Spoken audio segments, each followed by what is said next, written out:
السلام عليكم ورحمة الله وبركاته. الحمد لله رب العالمين، والصلاة والسلام على أشرف المرسلين وآله وصحبه أجمعين. قال الله تعالى في القرآن العظيم: أعوذ بالله من الشيطان الرجيم. بسم الله الرحمن الرحيم. أقيموا الصلاة وآتوا الزكاة واركعوا مع الراكعين. صدق الله العلي العظيم، وصدق رسوله النبي الكريم، ونحن على ذلك من الشاهدين والشاكرين. قال نبينا وسيدنا وشفيعنا وحبيبنا وقرة أعيننا وثمرة فؤادنا سيدنا محمد صلى الله عليه وسلم: والشهر المواساة والشهر يصادف فيه رزق المؤمنين فيه، إلى آخر الحديث. أو كما قال عليه الصلاة والسلام: صدق نبينا سيد البشر صلى الله عليه وسلم: رضيت بالله ربا وبالإسلام دينا وبمحمد صلى الله عليه وسلم نبيا ورسولا. اللهم اغفر لنا ذنوبنا وخطايانا كلها برحمتك يا أرحم الراحمين. اللهم اغفر لنا ذنوبنا وخطايانا كلها برحمتك يا أرحم الراحمين. اللهم اغفر لنا ذنوبنا وخطايانا كلها برحمتك يا أرحم الراحمين. அல்ஹம்துலில்லாஹ். சர்வ புகழும் புகழ்ச்சியும் அகிலத்தாரின் அதிபதியாகிய அல்லாஹ் ஒருவனுக்கே உரித்தாகுக.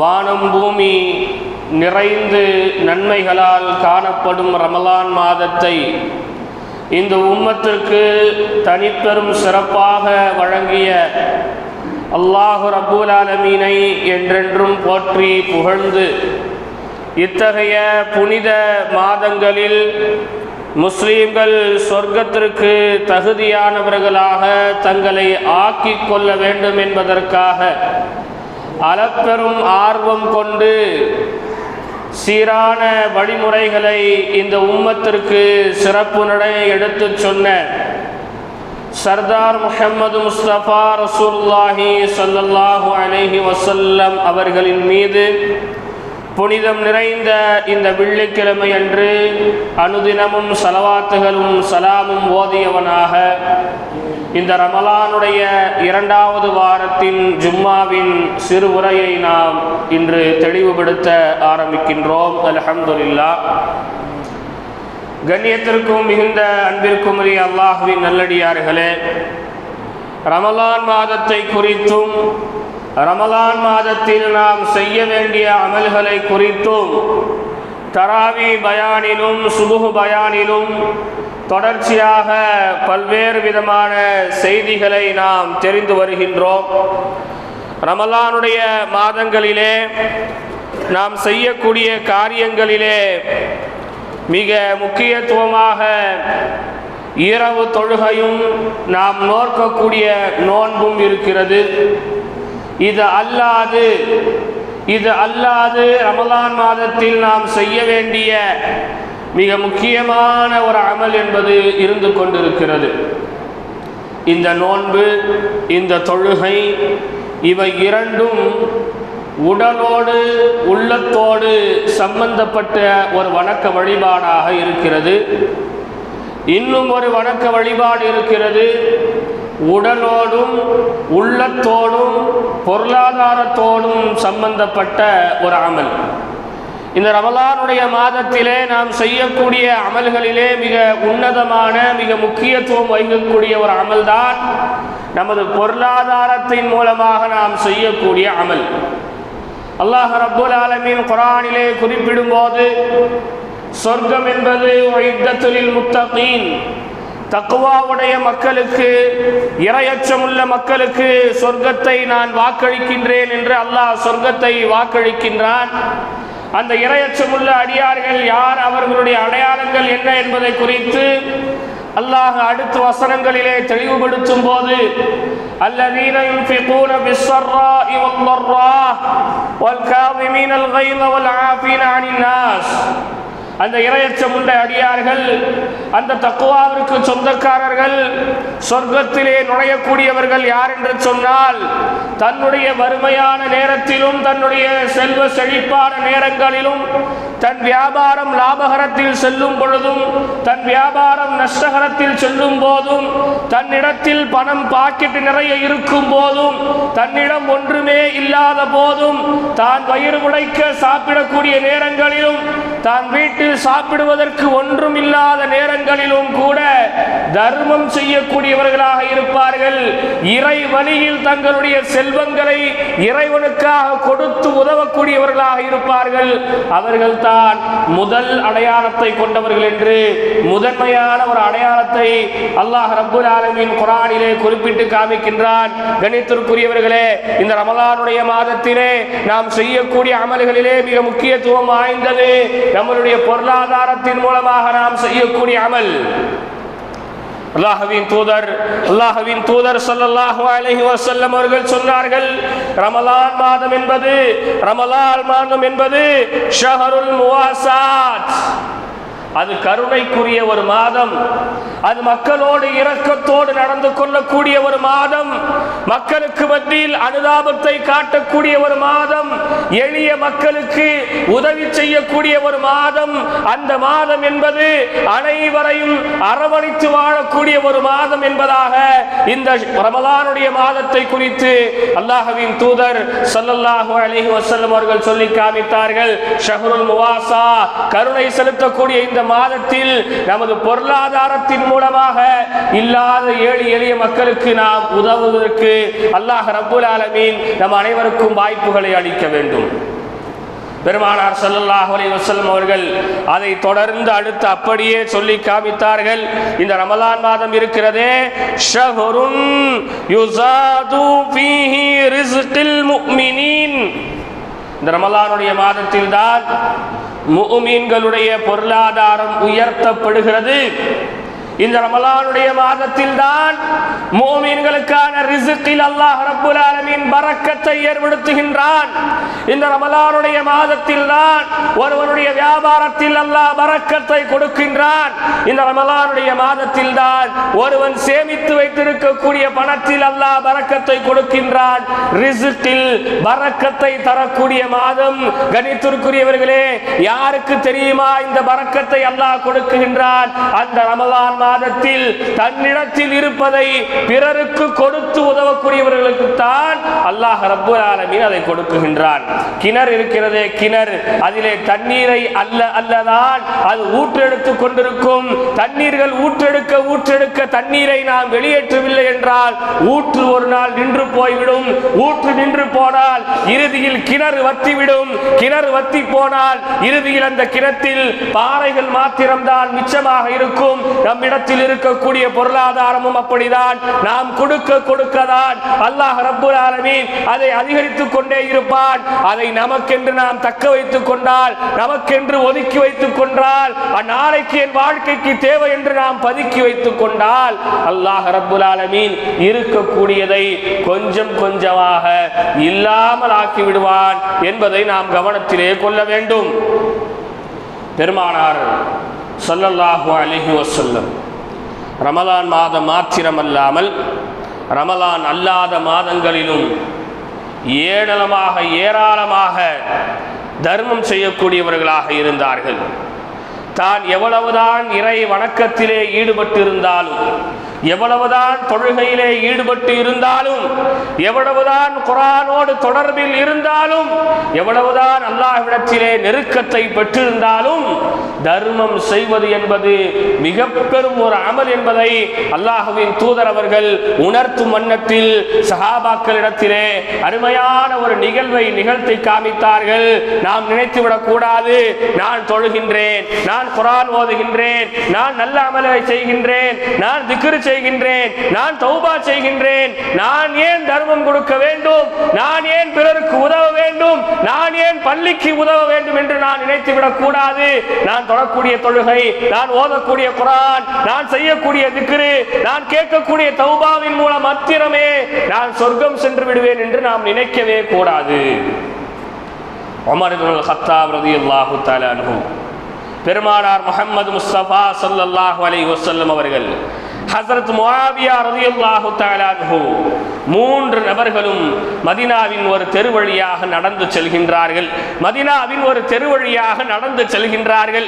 மதீனா தெருவழியில் போய் கொண்டிருக்கும் போது யாசகம் கேட்கக்கூடிய ஒருவர் பரட்டை தலையோடு, ஒட்டிய கன்னங்களோடு, நெஞ்சும் வயிறும் சமமான நிலையில், பசித்த முகத்தோடு, வாடிய வண்ணத்தோடு, நடுங்கிய கையோடு அல்லாஹ்வின் தூதரிடத்திலே கரம் ஏந்தினார். அல்லாஹ்வின் தூதரிடத்திலே கரம் ஏந்தினார். அல்லாஹ்வின் தூதர் தனது சட்டை பையை தடவி பார்த்தார்கள். அவர்களிடத்தில் கொடுப்பதற்கு ஒன்றுமே இல்லை, தன்னிடத்தில் கொடுப்பதற்கு ஒன்றும் இல்லை என்று சொல்வதற்கு அல்லாஹ்வின் தூதருக்கு பிடிக்காது.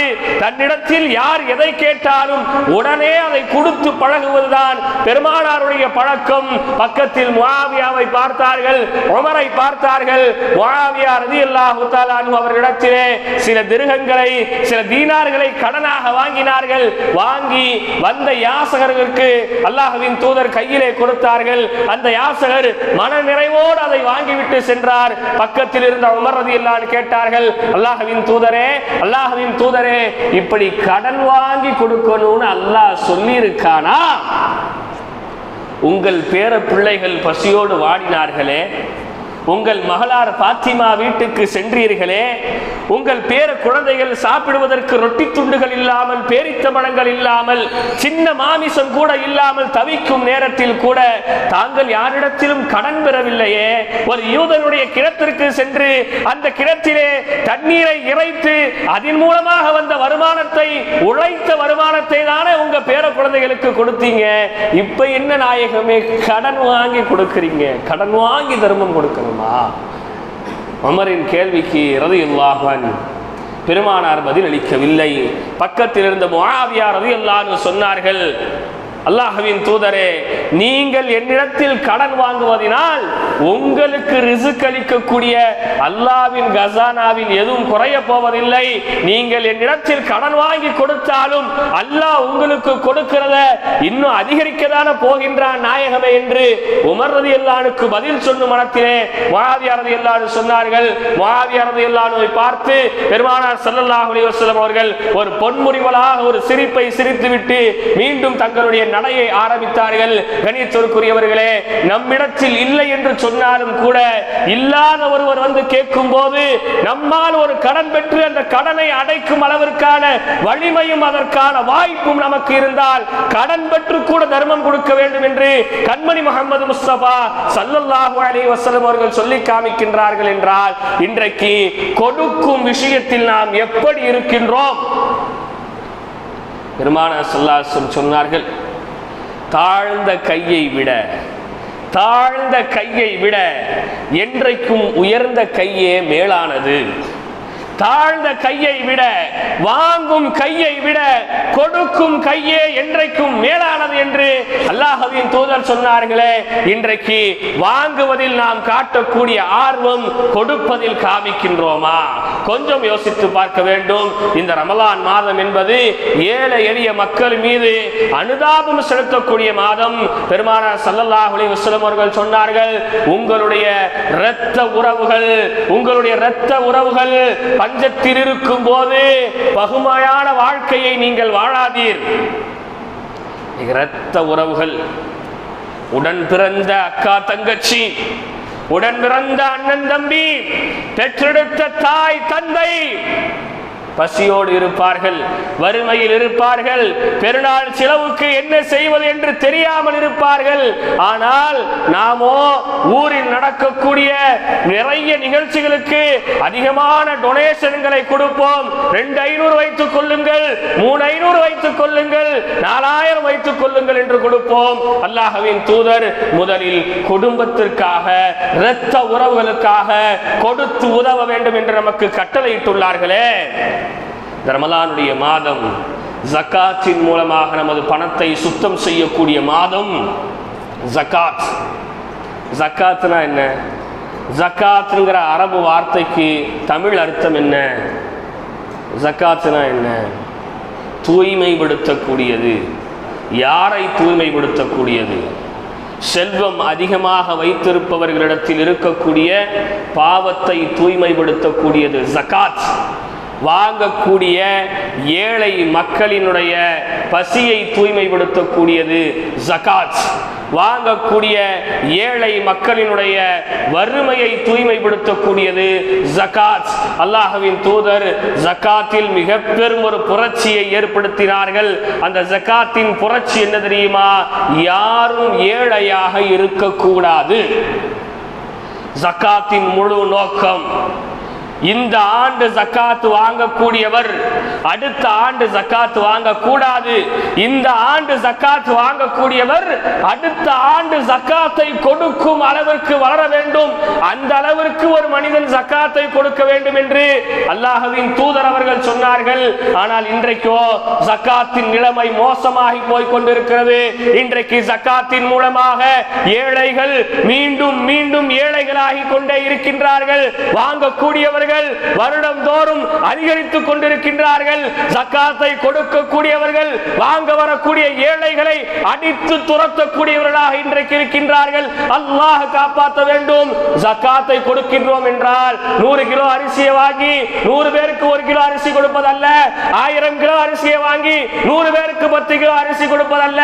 4 நபர்கள் அல்லது 3 நபர்களை தேர்ந்தெடுக்கணும். தன்னிடத்தில் ஜகாத் பணம் எவ்வளவு இருக்கிறதோ அதை கொண்டு அந்த ஜகாத்தை வாங்கக்கூடியவர்களுக்கு ஏதாவது ஒரு தொழில் துறையை தொடங்கி கொடுக்க வேண்டும். அடுத்த ஆண்டு அவர் ஜகாத்தை கொடுக்கும் அளவிற்கு வளர வேண்டும். அந்த அளவிற்கு ஒரு ஜகாத் இருக்க வேண்டும் என்று அல்லாஹ்வின் தூதர் சொன்னார்களே. இன்றைக்கு ஜகாத் என்கின்ற பெயரிலே விளம்பரம் செய்து கொள்கின்றோம். ஜகாத் கொடுக்கக்கூடிய அவர்கள் இன்றைக்கு போட்டோக்கள் எடுக்கின்றார்கள். தங்களுடைய கடை விளம்பரங்களை வாங்கக்கூடிய அரிசி பையிலே இன்றைக்கு விளம்பரம் இடுகின்றார்கள். இதற்கு பேர் ஜகாத் அல்ல. ஜகாத் என்கின்ற பெயரில் விளம்பரத்தை தேடிக் கொள்கின்றார்கள். அல்லாஹ் காப்பாற்ற வேண்டும். பெருமானார் ஸல்லல்லாஹு அலைஹி வஸல்லம் அவர்கள் சொன்னார்கள், கோடி கோடியாக வைத்திருப்பவன் தான் ஜகாத் கொடுக்க வேண்டும் அல்ல.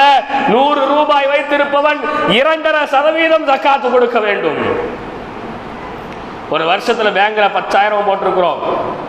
10,000 நம்மள்ட்ட இருக்குது, நம்ம சேவிங்ஸ்ல தான் இருக்குது. இந்த 10,000 ரூபாய்க்கு ஜகாத் கொடுக்கணும். 10,000 ரூபாய் தான் இருக்கு, பணக்காரங்க ஜகாத் கொடுக்கணும். இன்னைக்கு நம்ம தவறான ஒரு புரிதல்ல இருக்கோம். ஜகாத் யாருக்கு கொடுக்கணும்? ஒன்றுமே இல்லாத ஏழைகள்கிட்ட போய் கொடுக்கணும். 10,000 ரூபாய்க்கு நீங்க 2.5% ஜகாத் வச்சு பாருங்க. 100 ரூபாய்க்கு எவ்வளவு வரும்? 250. 250 வர வச்சுங்க. 10,000 ரூபாய்க்கு 2,500 ரூபா வருமா ஜகாத்து? 250 ரூபா வரும். ஆமா, 250 காசு தானே, 250 ரூபா வரும். குறைஞ்சது நம்ம 10,000 ரூபாய்க்கு 250 ரூபா கொடுக்கிறோம்.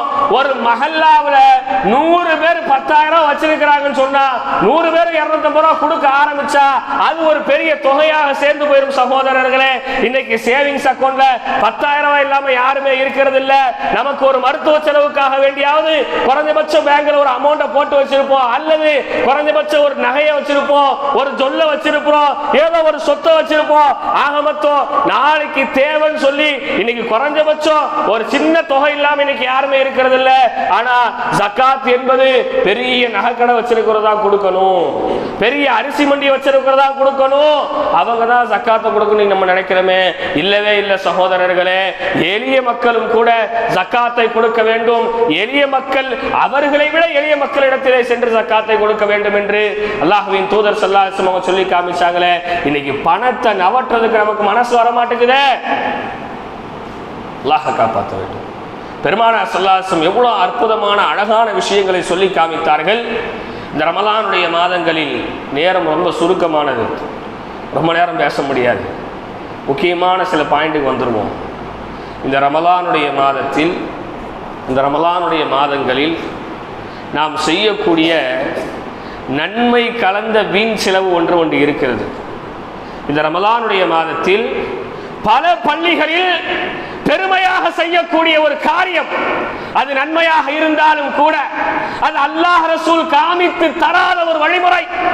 அந்த பணத்தின் மூலமாக அன்றைக்கு ஒரு நாள் சாப்பிடுவதோடு முடிந்து போய்விட்டது. அது என்ன தெரியுமா? இன்றைக்கு பல ஊர்களில் சொல்வது ஒன்று, எங்கள் ஊரில் இன்றைய வருடம், இந்த வருடம் நாங்கள் 30 நாள் சஹர் உணவை தயார் செய்திருக்கின்றோம். பெருமையாக சொல்கின்றோம், பெருமையாக சொல்கின்றோம். சஹர் உணவு அல்லாஹ்வின் தூதர் காமித்து தராத ஒரு வழிமுறை. சஹர் உணவு பெருமானார் ஸல்லல்லாஹு அலைஹி வஸல்லம் அவர்கள் சொல்லாத ஒரு வழிமுறை. சஹர் உணவின் மூலமாக இன்றைக்கு லட்சக்கணக்கான பணங்கள் திரட்டப்பட்டு ஒரு 30 நாள் சாப்பாட்டில் முடிந்து விடுகிறது. அந்த பணத்தின் வெகுமதி, அந்த பணத்தினுடைய மதிப்பு இழக்கப்படுகிறது. அல்லாஹ் காப்பாற்ற வேண்டும். அதனால சஹர் சாப்பாடு வைக்கவே கூடாதுன்னு இல்லை. சஹர் சாப்பாடு நம்மளாக ஏற்படுத்தி கொண்ட ஒரு பழக்கம்தான். சஹரை தாண்டி பெருமானார் ஸல்லல்லாஹு அலைஹி வஸல்லம் எவ்வளவோ சொன்னாங்க. சகோதரர்களே, கொஞ்சம் யோசித்து பாருங்கள். நமது ஊரை சுற்றி இருக்கக்கூடிய ஊர்களில் 30 நாள் சஹர் உணவுங்க. எவ்வளவு தெரியுமா பணம் கலெக்ட் ஆகுது? 7 லட்சம், 8 லட்சம் ரூபாய்கள், 9 லட்சம் ரூபாய்கள் 30 நாள் சஹர் உணவுக்கு. வெறுமனே சாப்பிட்டு கழித்து விடுகின்றோம். அந்த பணத்தை ஜக்காத்தாக பள்ளிக்கு கொடுத்தால், அந்த பணத்தை வைத்து பள்ளிக்கு ஒரு சொத்து வாங்கினால், அந்த பணத்தை வைத்து அந்த பள்ளிவாசலுடைய பெயரிலே ஒரு சின்ன பள்ளிக்கூடத்தை ஆரம்பித்தால், அந்த பணத்தை வைத்து அந்த பள்ளிவாசலுக்காக ஒரு சிறிய கடையை வாடகைக்கு வாங்கிவிட்டால், அந்த பணத்தை வைத்து படிக்கக்கூடிய, நல்லா படிக்கக்கூடிய ஏழைகளுக்கு படிப்பு உதவி செய்தால், அந்த பணத்தை வைத்து 29 வயது ஆகி கூட நல்ல மணமகன் கிடைக்காமல் வீட்டிலே முடங்கி கிடக்கக்கூடிய குமரர்களுக்கு திருமணம் செய்து கொடுத்தால், அந்த பணத்தை வைத்து ஏழை விதவை பெண்களுக்கு உதவி செய்தால், அந்த பணத்தை வைத்து இருப்பதற்கு வீடு இல்லாமல் ரோட்டில் படுக்கக்கூடியவர்களுக்கு சிறிய குடிசையை போட்டு கொடுத்தால் ஏழ்மை வறுமை ஒழியும். தின்று கழிக்கின்றோம், அதில் பெருமை வேற பேசுகின்றோம். அல்லாஹ் ரப்புல் ஆலமீன் காப்பாற்ற வேண்டும். ஜக்காத் என்பது, நம்மளுடைய பொருளாதாரம் என்பது இந்த ரமலானுடைய மாதத்துல ரொம்ப முக்கியத்துவம் வாய்ந்தது சகோதரர்களே. அது சரியான முறையில் நாம் பயன்படுத்தணுங்க. சஹர் உணவு வைக்கலனால் நோன்பு சேர்ந்துரும். ஒரு நபர் இஃப்தார் செய்கின்றார், சஹரிலே சாப்பிடுவதற்கான வழி இல்லை, அவர் நோன்பை அல்லாஹ் கபூல் செய்து கொள்வான். அவ்வளவுதான் சஹருடைய உணவினுடைய மதிப்பீடு. ஆனால் இன்றைக்கு அதுக்கு லட்சக்கணக்கான ரூபாய்கள், எவ்வளவு வீண் விரயங்கள் ஆகிறது தெரியுமா? எவ்வளவு வீண் விரயங்கள் அதில் நடக்கிறது தெரியுமா? அல்லாஹ் காப்பாற்ற வேண்டும். ஆடம்பரமான சஹர் விருந்து எந்த நபி காமித்து தந்தது? எந்த ஹதீஸ் கிரந்தங்களில் இருக்கிறது? எந்த ரசூல் சொன்னார்கள் சஹர் உணவை ஊர் சாப்பாடாக போடுங்கள் என்று? அதன் மூலமாக வீணடிக்கக்கூடிய பணத்தை வைத்து ஊரில் நல்ல தொழில் செய்பவருக்கு ஒரு தொழிலை தொடங்கி கொடுக்கலாமே. ஊருக்கு தேவையான எத்தனை வசதிகளை அதில் செய்யலாம். இன்றைக்கு எத்தனை ஊர்கள் நடந்து கொண்டிருக்கிறது. அதே நேரத்தில் பாருங்கள், அல்லாஹ்வின் தூதர் சஹர் உணவை குறித்து எந்த சிறப்பு அம்சங்களையும் சொல்லவில்லை. இஃப்தாருடைய உணவை குறித்து, இஃப்தாருக்கு உதவி செய்பவரை குறித்து அல்லாஹ்வின் தூதர் பல ஹதீசுகளில் சொன்னார்கள். இன்றைக்கு நோன்பு கஞ்சிகளுக்கு பணம் நீட்டாத கைகள் எத்தனை எத்தனை எத்தனை! பெருமானார் ஸல்லல்லாஹு அலைஹி வஸல்லம் அவர்கள் சொன்னார்கள், அல்லாஹ்வின் தூதர் ஸல்லல்லாஹு அலைஹி வஸல்லம் அவர்கள் சொன்னார்கள், மன் ஃபத்தர ஃபீஹி ஸாயிமன், யார் ஒரு நோன்பாளிக்கு நோன்பு துறக்க உதவுகிறாரோ, நோன்பை திறப்பதற்கு உதவுகிறாரோ, கான மக்ஃபிரத்தன் லிஸுனூபிஹி, அப்படி உதவக்கூடிய அந்த உதவுதல் அவருடைய அனைத்து பாவத்திற்கும் மன்னிப்பாக அமைந்து விடுகிறது. அவர் உதவக்கூடிய அந்த உதவுதல் நரக விடுதலைக்கு போதுமாகிறது. யாருக்கு? சஹர் உணவு செய்பவருக்கு அல்ல, இஃப்தாருக்கு உதவி செய்பவரை குறித்து அல்லாஹ்வின் தூதர் சொன்னார்கள். அது மாத்திரமல்ல, وَكَانَ لَهُ مِثْلَ أَجْرِهِ مِنْ غَيْرِ أَنْ يَنْقُصَ مِنْ أَجْرِهِ شَيْءٌ. நோன்பாளி வைக்கக்கூடிய நோன்பினுடைய நன்மையை அல்லாஹ் அந்த உதவி செய்பவருக்கு கொடுத்து விடுகின்றான். நோன்பாளியினுடைய நன்மையில் அல்லாஹ் எதையும் குறைப்பது இல்லை என்று அல்லாஹ்வின் தூதர் சொன்னார்கள். இதை கேட்டதோடு சஹாபாக்கள் சொன்னார்கள், யா ரசூலல்லாஹ், யா ரசூலல்லாஹ், லைஸ குன்னா யஜிது மா யுஃபத்திரு ஸாயிம. நாங்க எல்லாரும் நோன்பாளிகளுக்கு கொடுக்கிற அளவுக்கு வசதி இல்லையே நாயகமே, நாங்களே ஏழ்மையில் இருக்கிறோம், நாங்களே வறுமையில் இருக்கிறோம். அப்படி இருக்கும்போது நாங்கள் எப்படி கொடுக்க முடியும்? அல்லாஹ்வின் தூதரே பெருமானார் ஸல்லல்லாஹு அலைஹி வஸல்லம் அவர்கள் சொன்னார்கள், அருமை தோழர்களே, யுஅத்திஹுல்லாஹு ஸவாப மன் ஃபத்தர ஸாயிமன் அலா தம்ரின் அவ் ஷர்பத்தி மாஇன் அவ் மத்கத்தி லபனின்.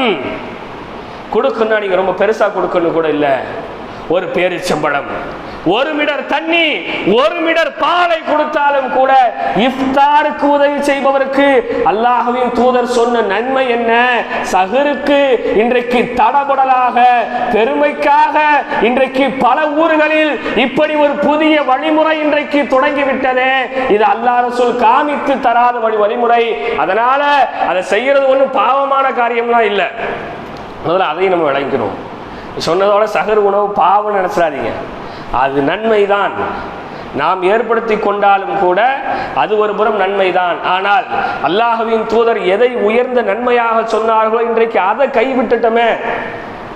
இன்னைக்கு எத்தனை பள்ளிகள்ல ஒழுங்கான இஃப்தார்கள் இல்லாமல் இன்றைக்கு நோன்பு திறக்கப்படுகிறது தெரியுமா?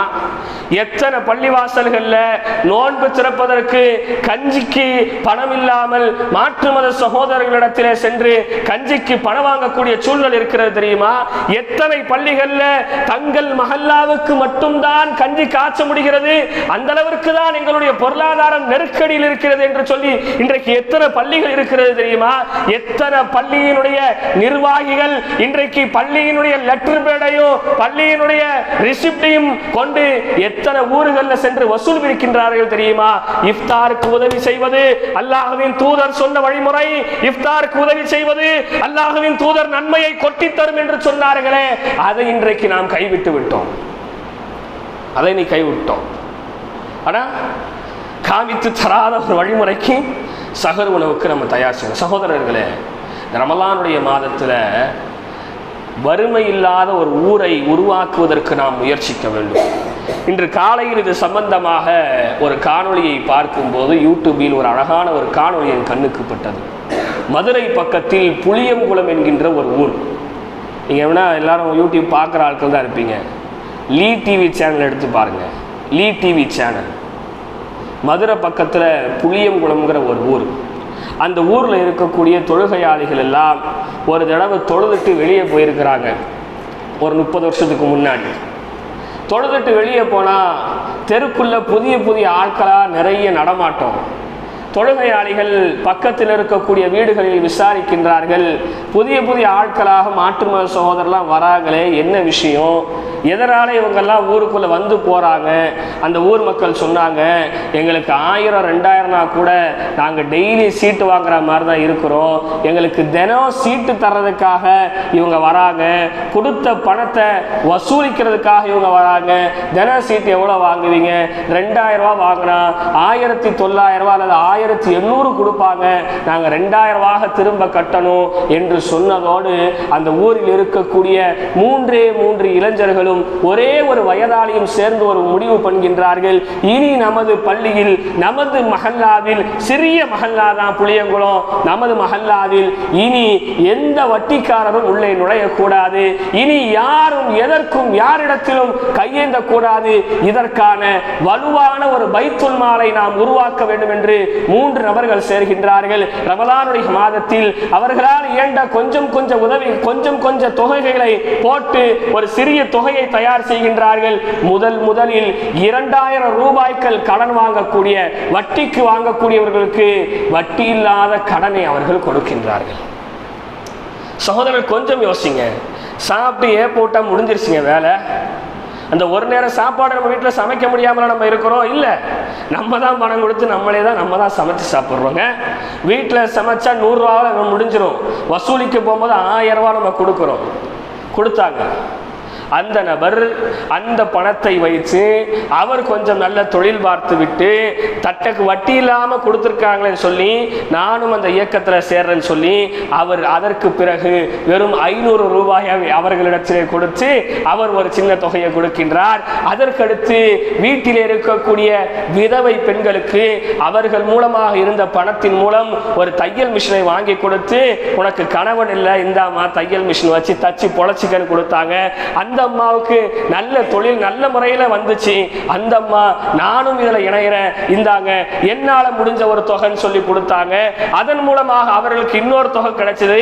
இப்படி வறுமையில் இருக்கக்கூடியவங்களுக்கு கொஞ்சம் கொஞ்சமா கொடுத்து இன்னைக்கு புளியங்குளம் மதுரை பக்கத்தில் இருக்கிற ஊரு, ராம்நாத் ரோட்டு ஹைவேல இருக்கிற ஒரு சின்ன குக்கிராமம், வட்டிக்காரர்கள் நுழையாத ஒரு ஊர். இப்படி அல்லவா நம்மளுடைய பொருளாதார புரட்சி இருக்க வேண்டும். இப்படி அல்லவா நம்மளுடைய பொருளாதாரம் பயன்பெற வேண்டும். ஆனால் இன்றைக்கு நமது நிலைமை எப்படி இருக்கிறது கொஞ்சம் யோசிங்கள் சகோதரர்களே. சகர் உணவுக்காக இறுதி 10 நாளுக்காக எத்தனை பைசாக்கள் நம்ம கலெக்ட் பண்றோம், எவ்வளவு பைசா கலெக்ட் பண்றோம். ஒரு ப்ராப்பராக ஒரு லிஸ்ட் எடுத்து நம்ம ஊரில் எவ்வளோ பேர் இருக்கிறாங்க, எவ்வளோ பேர் கடன் வாங்குறவங்க இருக்கிறாங்க, எத்தனை ஏழை குமர்கள் இருக்குது, எத்தனை பேர் விதவையாக இருக்கிறாங்க, அவங்களுக்கு நம்ம என்ன உதவி கொஞ்சம் யோசிச்சிருக்கிறோமா? நம்ம ஒரு வாய் சாப்பாடோட நம்மளுடைய வேலை முடிஞ்சிருச்சு, அவ்வளோதான். அதுக்கப்புறம் வருஷம் பூரால நம்ம செய்யக்கூடிய உதவி மக்கள்கிட்ட போய் சேரணும். அதனால இந்த ரமலானுடைய மாதத்துல சகர் சாப்பாடுக்கும் நீங்க உதவி பண்ணுங்க, சகர் சாப்பாடும் போடுங்க. இந்த வருஷம் முடிவு பண்ணியாச்சு, எல்லாம் தயார் பண்ணிட்டுங்க. ஆனா அதே நேரத்தில் இஃப்தாருக்கும் உதவி பண்ணுங்க. இஃப்தார் அல்லாஹ் ரசூல் சொன்னது, நீங்க கொடுத்துட்டீங்கன்னு சொன்னா உங்களுடைய முழு பாவங்களும் மன்னிக்கப்பட்டுன்னு சொன்னாங்க. அதனால இஃப்தாருக்கு நீ கஞ்சி போடுறதுக்கு ஆள் கிடையாது சகோதரர்களே. நம்ம மஹல்லாவில் நீங்க பாருங்க, கொஞ்சம் யோசிச்சு பாருங்க. நம்ம மஹல்லாவில் நேற்று முடிவு பண்ணி முந்தா நேற்று முடிவு பண்ணி நேற்று சகர் போட்டாச்சு, திரும்ப நேற்று சாயந்தரமே முடிவு பண்ணி இன்னைக்கு சகருக்கும் ரெடி ஆயிடுச்சு. எவ்வளவு குயிக்கா இருக்கும். நம்மளால முடியும், நம்ம செய்யணும்னு நினைச்சிட்டா இந்த சொரண்ட முஹையத்தீன் ஷாஃபி ஆண்டவர் ஜும்மா பள்ளி வாசல்ல செய்யக்கூடிய உதவியை மாதிரி வேற எந்த மஹல்லாலையும் செய்ய முடியாது. அது 100% உண்மை. அப்படிதானே? சென்னை நம்ம தூத்துக்குடி திருநெல்வேலி மழைக்கு நிவாரணம் திரட்டினதுல சொரண்டை தான் முதன்மையான இடம். அவ்வளோ பெரிய தொகையை கொடுத்துச்சு சொரண்டை. நம்மளால நினைச்சா நம்ம கொஞ்சம் கொஞ்சமா ஒரு தொகையை போடுங்க. அடுத்த ஆண்டு இந்த சகரு உணவுங்கிற ஒரு பழக்கத்தையே கொண்டு வராதீங்க சகோதரர்களே. அந்த பணத்தை வைத்து எப்படி நமது ஊரில் இருக்கக்கூடிய வறுமையை ஒழிக்கலாம்னு சொல்லி இளைஞர்கள் முயற்சி பண்ணுங்க. ப்ராப்பரா ஒரு ட்ரஸ்ட் ஆரம்பிச்சு அதற்கு கீழே ப்ராப்பரான ஒரு ஆளை வச்சு சரியான முறையில கொண்டு போனோம்னு சொன்னா எத்தனை பெண்கள் இன்றைக்கு நோன்பு வைத்துக் கொண்டும் கூட வீட்டில் வெக்கை தாங்க முடியாமல் வெயிலில் உட்கார்ந்து பீடி மடக்கி கொண்டிருக்கின்றார்களே, அந்த பீடி தொழிலை மாத்தி வேற ஒரு நல்ல தொழிலை கொடுக்கிறதுக்கு இன்னைக்கு நம்மளுடைய இளைஞர்களால முடியுமா சகோதரர்கள்? மனது வைத்தால் நிச்சயமாக முடியும். ஊர் முன்னேறதுக்கு தான் நம்மளுடைய பொருளாதாரம் இருக்கணும். அதுதான் இந்த ரமலானுடைய மாதத்தில் நம்ம உருவாக்கணும். இன்னும் சொல்ல போனா ரமலானுடைய மாதத்தில் நோன்பு கொஞ்சம் காய்ச்சறதுடைய மொத்த செலவு எவ்வளவு தெரியுமா? தமிழ்நாடு முழுக்க 30 நாள்ல ஏறத்தாழ 160 கோடி ரூபாய் செலவாகுது. 1 ரூபா 2 ரூபா இல்ல, ஒரு நேரம் நோன்பு கஞ்சிக்கு ஒட்டுமொத்த தமிழ்நாடு முழுக்க செலவாகக்கூடிய பணம் எவ்வளவு? 160 கோடி. 160 கோடி இருந்தா எத்தனை மெடிக்கல் காலேஜ் கட்டலாம் தெரியுமா? எத்தனை ஹாஸ்பிட்டல் கட்டலாம் தெரியுமா? எத்தனை இன்ஜினியரிங் காலேஜ் கட்டலாம் தெரியுமா? எத்தனை ஸ்கூல் கட்டலாம் தெரியுமா? எத்தனை ஷாப்பிங் மால் கட்டலாம் தெரியுமா? இன்னைக்கு ஒரு நேரம் கஞ்சில நம்ம விட்டுடுறோம் எல்லாத்தையுமே சகோதரர்களே. எனவே இந்த ரமலானுடைய மாதத்தில் இஃப்தார் செய்பவர்களுக்கும் உதவி செய்யுங்கள், சஹர் செய்பவர்களுக்கும் உதவி செய்யுங்கள். அதே நேரத்தில் பள்ளியினுடைய வளர்ச்சிக்கு என்ன செய்யலாம், ஊர் இப்படியே இருக்க ஊருடைய வளர்ச்சிக்கு என்ன செய்யலாம், ஊர் மேம்பட என்ன செய்கிறது என்றும் நாம் கொஞ்சம் யோசிப்பதற்கு கடமைப்பட்டிருக்கின்றோம். அல்லாஹ் ரப்புல் ஆலமீன் இந்த ரமலானுடைய மாதத்தில் பாவங்களை விட்டும் தவிர்த்து வாழ்வதற்கும் ஏராளமான நன்மைகள் செய்வதற்கும் அல்லாஹ் ரப்புல் ஆலமீன் நம் அனைவருக்கும் உதவி செய்வானாக. வாஹிரு தாவானா அல்ஹம்துலில்லாஹி ரப்பில் ஆலமீன். அஸ்ஸலாமு அலைக்கும் வரஹ்மத்துல்லாஹி வபரகாத்துஹு.